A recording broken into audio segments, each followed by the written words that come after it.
Hello everybody, welcome to the channel, and in this video I end up reacting to the NHL24 Presentation trailer. Had a lot of fun doing this. Hope you guys end up liking this video. If you could do, hit the like button, hit the subscribe, and hit the bell. And with that, we're going to hop over to the reaction part.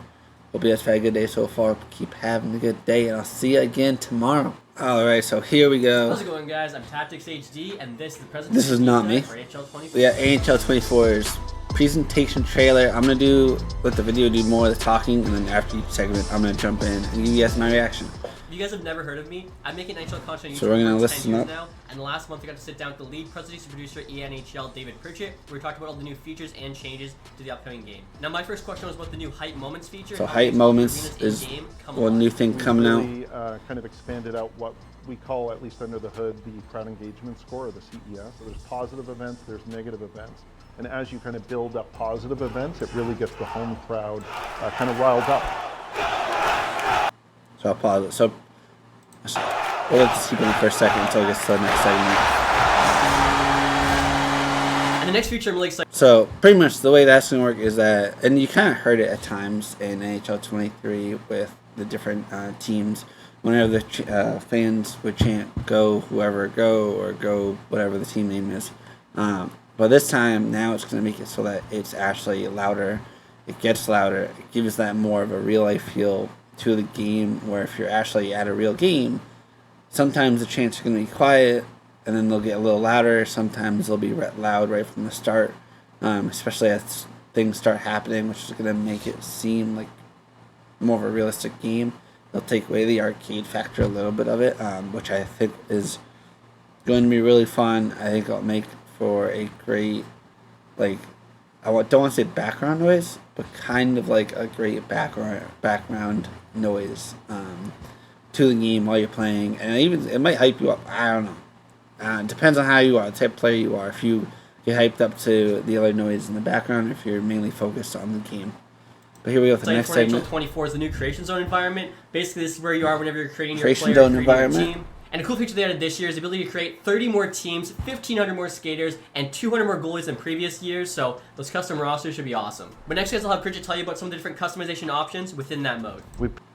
So we got a lot more customization options. I'm going to play it again in a second to let... I forget what the guy's name is already. But we got a lot more customization options, a lot more ways to actually customize your World of Shell person, it looks like, but then also customize an actual team. And from the sound of it, he said 32 teams, I believe is what he said. 15 people times however many it totals up to for 32 teams.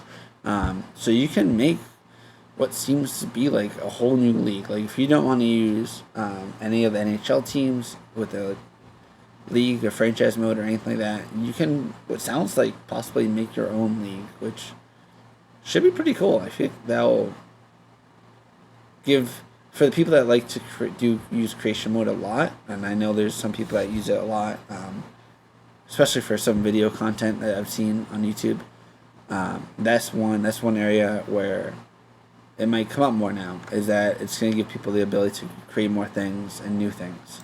Got over 150 new pieces of vanity gear that are animated, which need to kind of be seen to believe. And I think we've got 130 something pieces of vanity gear that aren't animated but looks super premium. We've got a new no tape stick option, which the fans have been asking for quite some time. And a lot of work has been done on the material tuning to make the sticks as authentic as possible. The metalness, the graphite, making them look exactly right. Another big one that the fans have been asking for a long time is you can now put a cage on any helmet whatsoever. We've got the full visor supported as well, and also the skin material, not just inside of Creation Zone, but inside of the game itself. Looks better than it's ever looked before. It looks much more authentic. We spent a lot of time in the fine details of that skin shader to get it looking as authentic as possible. And it has to be the one. Alright, so pretty much like I said, it's just a lot more creation, especially with that segment the guy was talking about. There's a lot more World of Shell things you can do to your players, whether it's looks, I mean overall just everybody too, but when it comes to looks, when it comes to jerseys, like the different types of jerseys, like it looks like there's a lot of cool things coming up. I'm excited to see how people use it to customize their person or their player. It should, because I play World of Chell a lot, so it should bring out a lot of cool things, a lot of cool loadouts for not only the actual look of the player, but the feel of the player, and then also just for the look of it. It should make for some entertaining looks. The most drastic change of presentation in this year's game, guys, is the new Flex Moments. No Flex longer Moments celebrating now with is the your next regular thing that we're camera going to end You're up listening actually to in up close our and personal now react on to. your player. I'll have Pritchard tell you the thought process behind that change. Previous years, we've allowed the user to celebrate, but it's always just been from the gameplay camera. So you're kind of just a few pixels celebrating on the screen. And if you look at, any images on Twitter, Instagram, whatever, of your favorite player celebrating, it's always like down low and up close, and you can kind of see the full body and the face. They're usually screaming kind of thing. We needed to capture that. So in offline modes like franchise and play now, the authentic modes, we have a selection of authentic celebrations that can be chosen, along with signature celebrations for certain players. And then inside of Ishal, World of Chell, there's 75 new celebrations that are, some of them are pretty crazy, but one thing they all have in common is that they look awesome. Brand new camera, brand new lighting, and facial animation for every single one of them that is appropriate for the celebration. And now with Flex Moments, So we actually saw this, at least you guys got a glimpse of this if you watched my World of Chell video on this past Thursday. The thumbnail for that was this. It was the close-up angle, being able to see the person right in front of them. I think it's going to make for a really cool change to the game. Not, for me at least though, it's not something that I totally care about. For the most part, most of the things I've played in NHL 23 was online versus mode, and typically we skipped through the goal celebration, so I never got to actually see it all that much. And even then, I just mentally skipped through it by accident at times and wouldn't think to actually watch the goal celebration unless I want to. But this is going to be something cool. It should give for a new feel to the game. It should, at least, one thing I do like about it a lot is the specific players part that he talks about, is that some players that have specific things that they do, now we're going to see that it's going to, again, give a more realistic feel to the game that we didn't really maybe have as much of in prior years because of the arcade kind of ish part to it. But now they're doing a lot of things that are starting to make it feel more realistic, and then also some things that are just for the look of the game that we haven't seen in years past.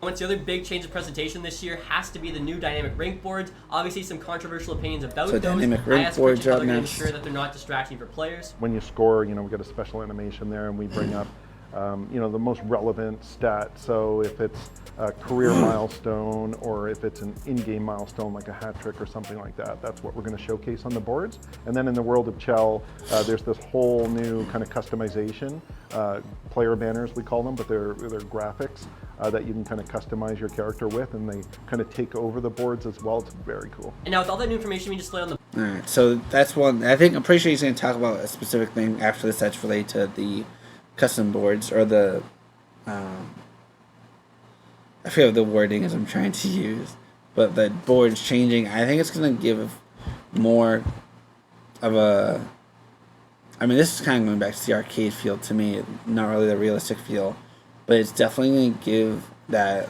look appeal. That's something that at least this past year or two within NHL, not the game but real life, they've started to use the boards to show off things. So it's either been stats or sponsorships.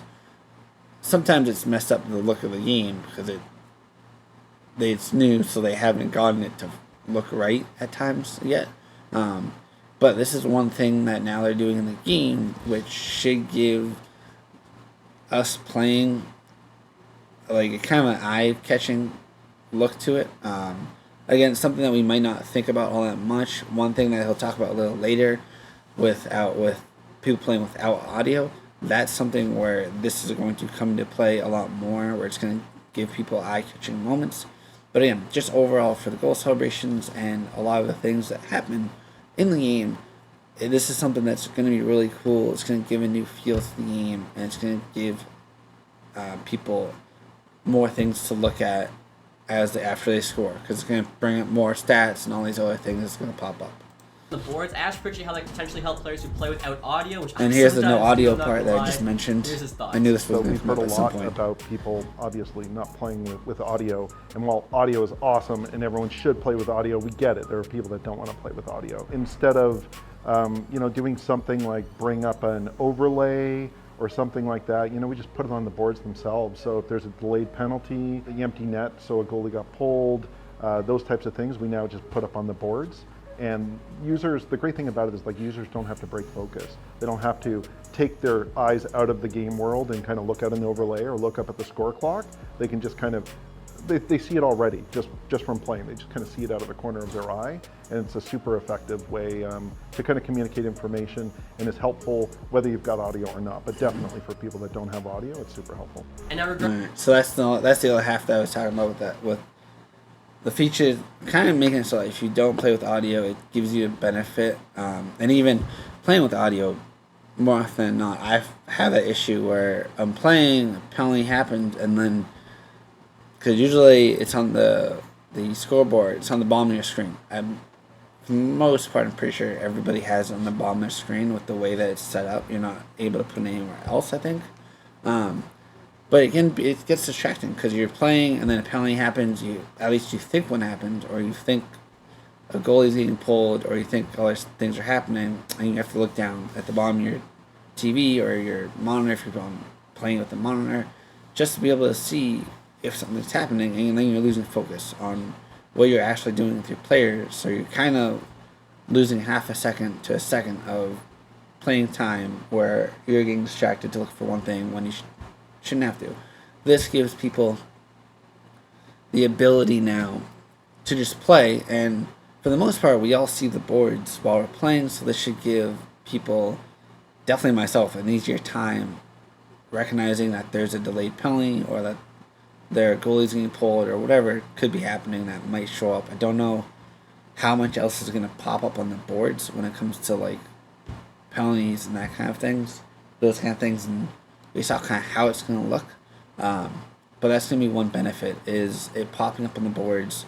You can still play, and if you're in the offensive zone, you can definitely see it for sure. You'll be able to recognize, okay, grab the puck, just keep the puck moving. Unless you want to give it to them right away. I do that at times. regards to graphical And then improvements, same for the defensive side. If you're trying to get the puck out, at least the sideboards, you'll be able to see kind of. in NHL24, there's now sweat exertion on players, which is very And cool. sweat exertion, As well just as new next facial part. animations. I asked and you to tell us face more about that animations, feature, as and well the as whether or not it'll be next available on thing all after that. consoles. All of the new heads, 22 new star heads, they're in all platforms, so Gen 4 and Gen 5. But the exertion is Gen 5 only this year, and it's a great feature. But what you'll see is the exertion, the player's face, they get more flushed, they get more sweaty, kind of as they're out there on the ice working. They get back to the bench, they take a little bit of break, kind of calms down a little bit, they jump back on and starts all kind of all over again. So it's a very cool little detail to see, especially with some of the replays that we have that get kind of up close and personal with the players. But yes, Gen 5 only this year. Now, if you guys haven't So that's gonna be the Spice Generation sounds like Gen 5. I have a Gen 5 Xbox, so I'll be able to see it. If you guys that don't have Gen 5 Xbox or PlayStation that watch my videos, you'll be able to see that partly. And then the new facial animations, that's just more of, I feel like it's more of them just doing maintenance in a way. Every year I feel like they have new facial animations and new, at least when it comes to like that specific thing, I feel like it's talked about every year or like every couple of years, more of just as a maintenance thing. So to me that's nothing new. Comment down below if you think that's something that's new to you that you haven't seen in the past couple of years, because I do believe it's been talked about every year here and there, at least every other year. heard yet, there's actually a new color commentator in NHL24. New color It's no longer commentator is Ray next Ferraro, thing. it's now Cheryl Pounder, and I asked her Let to it play out. explain what made her the perfect choice for that role. Cheryl kind of came in at this last second audition for us, and it was like, oh, she's meant to be working on this Well, game. it's incredible. You can tell that they Yeah, are moving listen. and shaking. They're getting the puck going north. They're transitioning so fast. And man, do they have their opponent on their heels. goaltender, they have to have talent, they have to have mobility, they have to be able to track the puck, but they have to have a willingness to find it and fight for any second shot, and that's exactly what happens here. Out-battling, out-willing, and you make the save. And now in addition to the new color... Now, just so I can say her name right, I want to back up so it shows her name. I'm not gonna lie, I feel like this is not needed. To me, I liked Ray Ferraro, and I want to say 2 or 3 years ago when they had Doc and Mike, or Eric, Doc and Eric, Doc and Eric, Doc and Mike. I think it's Doc and Mike. I think that's what the guy's second name is. But even when they had that, I felt like it gave the game a real like I know some people don't like them, and one of the two of them is retired, I believe. But I feel like it gave the game a realistic feel because it had actual commentators that commentated in an actual NHL game for many years and decades, whatever. So the fact when they even after that, when they changed it to the guy that we have now as the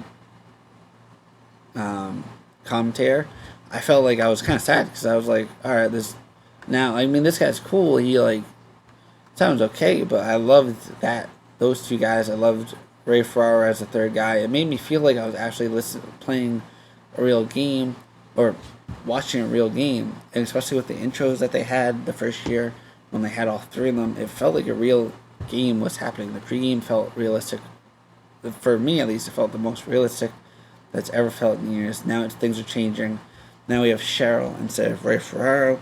So this just marks that all three people from 3 years ago, 4 years ago, they're all out. Now we have, at least Cheryl might be a real color commentator. I don't know. I've never seen Cheryl Pounder, or the name at least, or heard her voice. So she could be a real person or a real color commentator. But now it looks like they're starting to transition out of the real color commentators and real gameplay commentators to people that sound more emphatic and sound different ways than what traditional commentators may sound like. Make the save.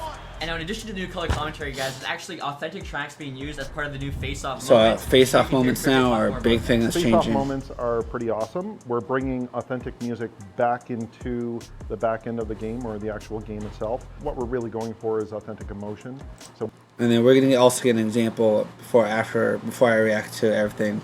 They're going to show us an example. we needed those authentic tracks, and we got some classic tracks like Darude Sandstorm, we got Tsunami by Dubs, Fits in the Tantrum, Hand Clap, and of course we've got Cha Cha Slide as well, which everyone's going to recognize. Cool thing about those last two are that there's crowd participation. And this is the example.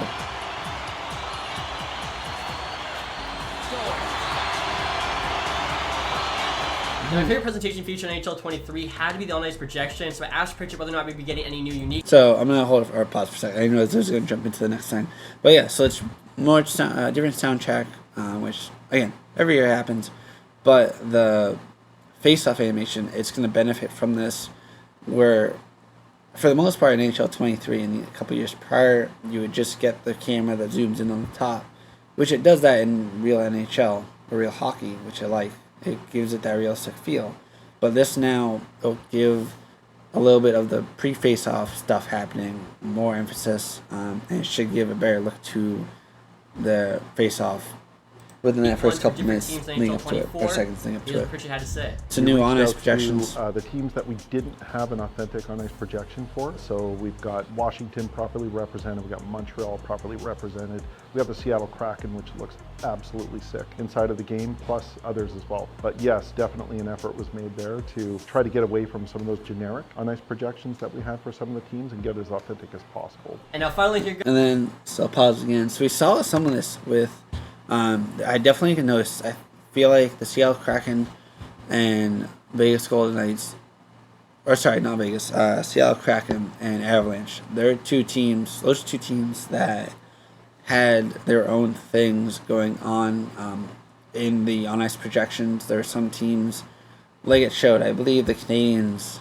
were one team, and even the Bruins, I don't really think they had, like, I'm trying to think, because I use them a lot, being a Bruins fan. I don't think they had, like, a specific thing for them either. So it should be cool to see every team or most teams now with face-off, pre-face-off like things happening, and then also just honest projections to every team to get them so that every player playing whatever team they're using, they can get that realistic feel, because we see it now in most places where in real life they provide a TV provider the channel that it's on, unless it's a specific local channel, then they won't do the on ice part as much.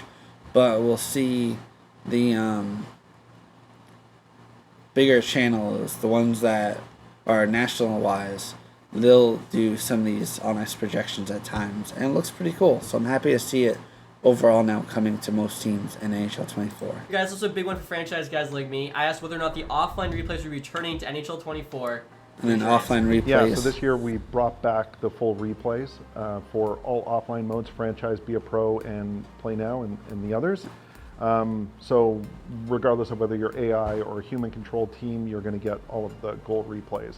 We also brought back the true broadcast camera.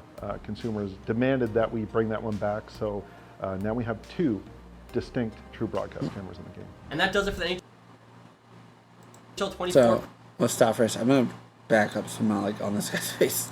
To me, this isn't like much of a difference. Like you said, we have the 2 new broadcast cameras. I was not one of the people that was demanding for two more broadcast cameras. I forget what it's called off the top of my head, but I use the camera where it's above the ice pretty much. Like if it was in the middle of the ice, it's just above the ice to show, so that it shows the whole like offensive zone or defensive zone, whatever zone you're in.